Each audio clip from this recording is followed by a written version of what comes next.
Dalam nama Bapa, Putra, dan Roh Kudus. Amin.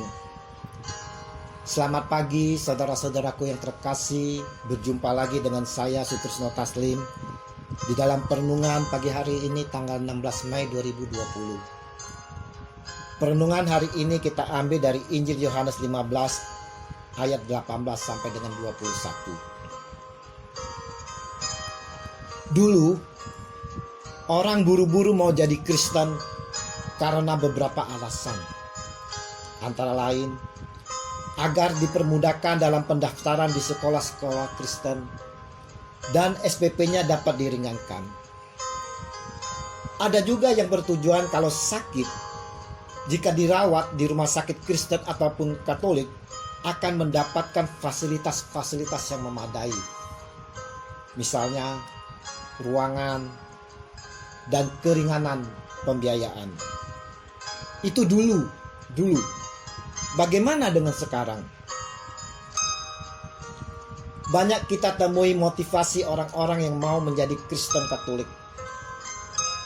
Tapi sadarkah bahwa menjadi Kristen, pengikut Kristus tak semudah itu?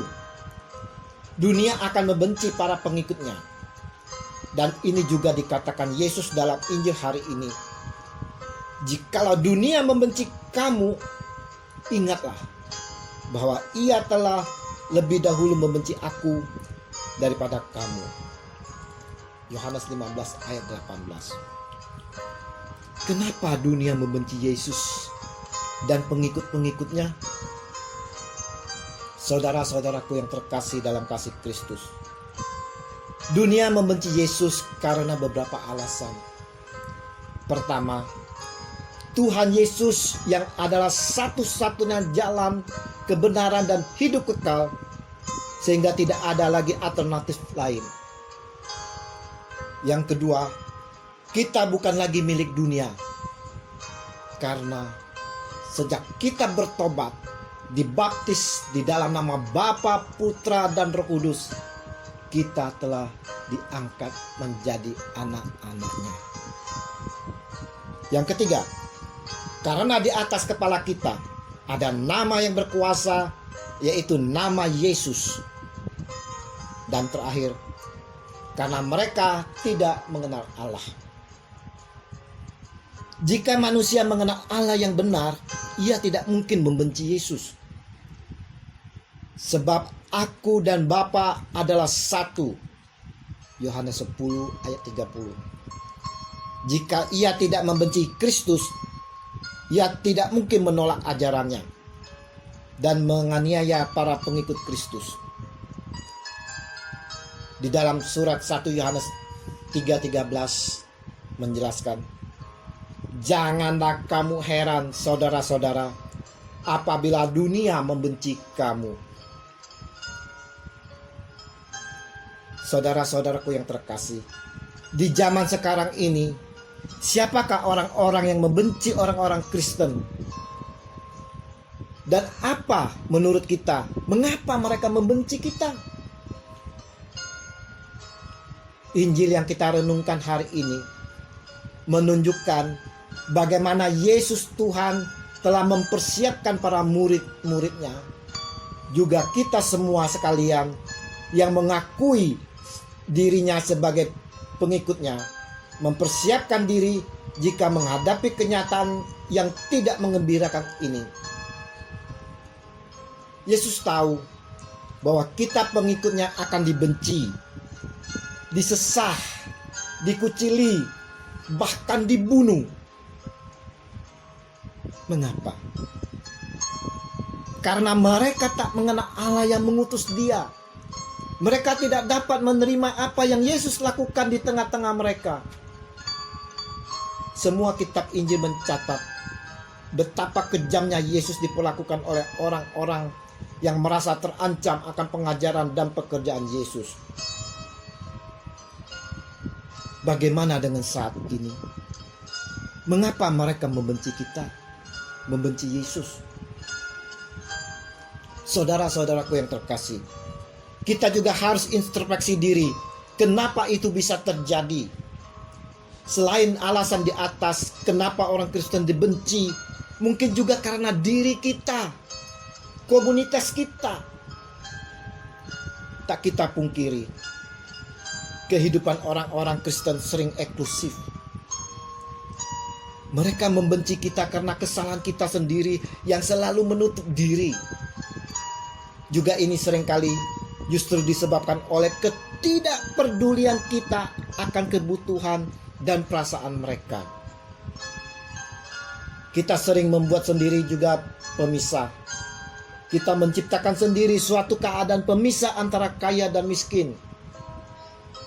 Jangankan dengan mereka, dalam lingkungan gereja kita pun sering kita ciptakan keadaan seperti ini. Ini semua akan menimbulkan kebencian. Kebencian adalah hasrat menggelora yang membangkitkan rasa ketidaksukaan, permusuhan, atau antipati terhadap seseorang atau sesuatu hal. Kalau sudah terjadi kebencian, berarti kita belum bisa menjadi terang bagi mereka, bagi dunia. Karena kata Yesus Tuhan kita, demikianlah hendaknya terangmu bercahaya di depan orang, supaya mereka melihat perbuatanmu yang baik dan memuliakan Bapamu yang di surga. Matius 5 ayat 16. Saudara-saudaraku yang terkasih, Injil hari ini mau mengajak kita semua merenungkan mengapa dunia membenci kita sedemikian rupa. Sudahkah kita menjadi terang bagi dunia, bagi mereka yang membenci kita?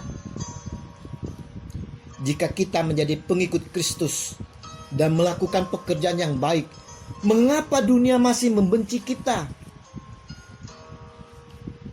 Jika kita mengasihi mereka, menginginkan agar mereka diselamatkan, berdoa bagi mereka agar mereka sejahtera, bahkan menyumbang dana untuk kebaikan mereka, mengapa mereka masih membenci kita? Bagaimana mereka dapat mengenal Allah jika tak ada yang meneranginya?